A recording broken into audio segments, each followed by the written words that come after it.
વડાપ્રધાન નરેન્દ્ર મોદી ફરી 2 દિવસના ગુજરાતના પ્રવાસે છે। સુરતમાં કરોડો રૂપિયાના ખર્ચે બનીને તૈયાર થયેલા નેશનલ હાઈવે અને વિશાળ બ્રિજનું લોકાર્પણ કર્યું। જી હા મિત્રો, વડાપ્રધાન નરેન્દ્ર મોદીજી અત્યારે સુરતની મુલાકાતે આવી પહોંચી ચૂક્યા છે। દક્ષિણ ગુજરાતને આજે એક ડબલ એન્જિન સરકાર તરફથી 12,421 કરોડના રાષ્ટ્રીય ધોરીમાર્ગના પ્રકલ્પોની ભેટ મળી ચૂકી છે।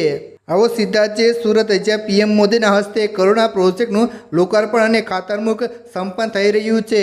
મિત્રો, જેની લાંબા સમયથી રાહ જોવાતી હતી તે ક્ષણ આવી ગઈ છે। વડાપ્રધાન નરેન્દ્ર મોદીએ 7,789 કરોડના ખર્ચે તૈયાર થયેલા વડોદરા મુંબઈ એક્સપ્રેસના 2 મહત્વપૂર્ણ પેકેજ દેશને સમર્પિત કરી દીધા છે। પહેલું પેકેજ કિમતી એના સેક્શન 36 કિલોમીટર લાંબો હાઈવે, બીજું પેકેજ ગણદેવીથી એના સેક્શન 27.50 કિલોમીટર લાંબો હાઈવે। આ માત્ર રોડ નથી પરંતુ પ્રગતિની રફતાર છે। આ આટલાન હાઈવે પર ડ્રાઈવરોની સુરક્ષા માટે 7 અત્યાધુનિક રેસ્ટ એરિયા બનાવવામાં આવ્યા છે।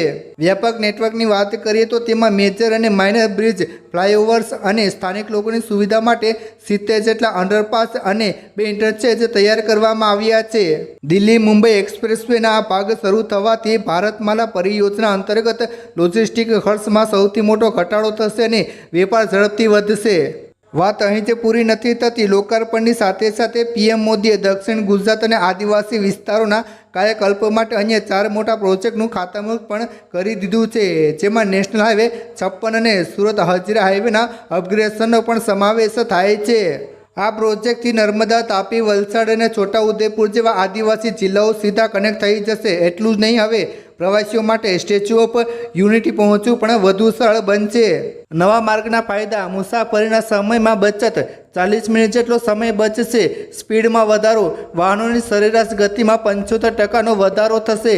હવે વાત કરીએ ડાયમંડ સિટી સુરતની સ્થાનિક મુશ્કેલીના કાયમી ઉકેલની। નેશનલ હાઈવે 53ના હજીરા બંદર સુરત સેક્શન પર 149 કરોડના ખર્ચે બનનારા 6 લેન ફ્લાયઓવર અને વ્હીલ અંડરપાસનું ખાતમુહૂર્ત પણ વડાપ્રધાને કર્યું છે।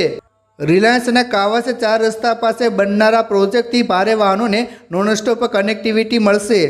હજીરાના ઔદ્યોગિક વિસ્તારમાં દરરોજ હજારો ટન માલની હેરાફેરી થાય છે, જેના લીધે સ્થાનિક નાગરિકો ટ્રાફિક જામથી પરેશાન થતા હોય છે। પરંતુ હવે આ 6 લેન અંડરપાસ અને ફ્લાયઓવર બનવાથી દરેક વેપાર તો ધમધમશે, પરંતુ સુરતના નાગરિકો માટે મુસાફરી એકદમ સુરક્ષિત અને જાનમુક્ત બની જશે। ખાસ નોંધ: આ વિડીયો જાહેરમાં ઉપલબ્ધ માહિતી અને મીડિયા રિપોર્ટ્સ પર આધારિત છે। આમાં દર્શાવેલ માહિતી સંપૂર્ણ રીતે સત્ય હોય તે જરૂરી નથી। કોઈ વ્યક્તિ, સમાજ અથવા સમૂહને નિશાન બનાવવાનો ઉદ્દેશ્ય નથી। વ્યુઅર પોતાની સમજ પ્રમાણે માહિતીની પુષ્ટિ કરે અને શેર કરે।